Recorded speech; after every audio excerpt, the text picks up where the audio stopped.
Garrett Hongo was born in 1951 in the village of Volcano, Hawaii, in the back room of a kitchen of a general store his grandfather had built it and owned. He was named after a wine called Garrett's Muscatel that his mother had found on the shelf in the store. When he was 6 years old, he lived with his parents and younger brother in an apartment house in Midtown LA. There were other Japanese families from Hawaii, and he had cousins, aunts, and uncles around, who came mostly from sugar plantation towns that neighbored his in Oahu.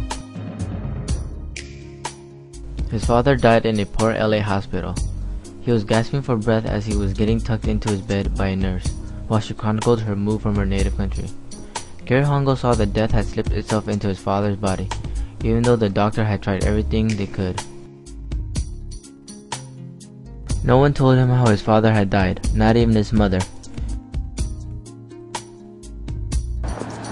You're going to UCLA! I don't want to, Mom. I want to go to No, No, it's my choice. I want to make it. No, you're going to UCLA! No, screw you, No, Mom. no more excuses! Screw you. You!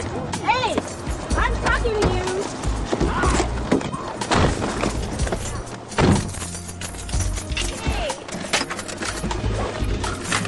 The new thongs on Crenshaw Boulevard. Line them up, fuck the bar. Girl, you know who we are. You have to listen to me! Hey! Get out of the car! Hey! Get off.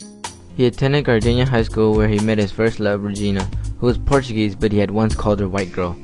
Girls seemed to him an ethnic group of their own, giggling and forming social clubs, but Regina was way different. They were both enrolled in a creative writing class. From Regina, he read Steinbeck, Kessie, Salinger, and Baldwin.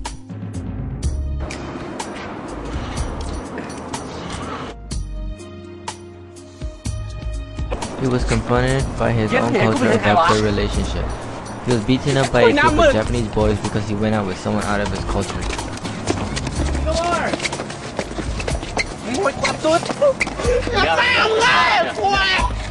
Enough. It was then that he realized that in society, humiliation is a force more powerful than love. That's enough. That's learn your lesson. Lost, finding no way to weave Regina, his first and prohibited love, back into his life, he read for self-help. He found Kafka and Joyce and Salinger in the school library. Their violence, mordancy, and sexual episodes fascinated him. The books seemed more adequate to his reality than anything on televisions. He got into Pomona College, which was a liberal arts school. During his sophomore year, he went to study with a Jewish poet by the name of Bert Meyer, who he saw cuss out one of his visitors. You Jew? That's not even a poem. Fuck you. He decided this Myers guy was for him. Garrett Hongo recalled Bert Meyer saying that Baldwin was a poet who might have been gay, who may not have been gay, who might have been gay, who may not have been gay, who might have been multisexual or bisexual or non-sexual. But what was important about him is that he had this feeling for mankind. Sexuality is not the issue, nor the heterosexuality. Poetry is the issue. Poetic content, poetic style, and poetic tradition is the embrace, not social controversies. What are you? when he was 24, he read poetry and wrote poetry, some that dealt with alienation and cultural dislocation. He studied Greek poetry, Chinese poetry, and South American poetry. He read essays about poets and interviews with poets. He enrolled in a graduate school at UCI for creative writing. He was in a poetry workshop. Everyone, including himself, feared the poetry instructor because they had to write a poem a week, and he always wondered how a decent poem was to be written on demand. The class was a torture and everyone wrote shit in there, including himself. In the workshop, he wrote free verse rhapsodies, dramatic monologues, and vivid sexual satires.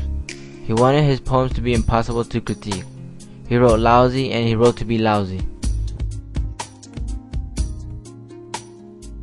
He knew nothing of his family history or the volcanoes he was born under until he was past 30, when he first returned there and the place astonished him. His first trip there was a pilgrimage, an exploration, and a reunion. At his first poetry reading in Volcano, he met his cousins, his father, sister, his uncle, and many other relatives for the first time. He was overwhelmed by the attention and the respect.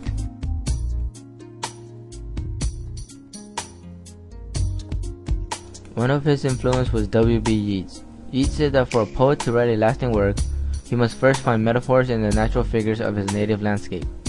Garrett Hongo found the idea so romantic that it stuck with him, though he didn't immediately see how he could apply it, until he went back to Volcano and understood his roots. Garrett Hongo wrote during the contemporary period. His first poetry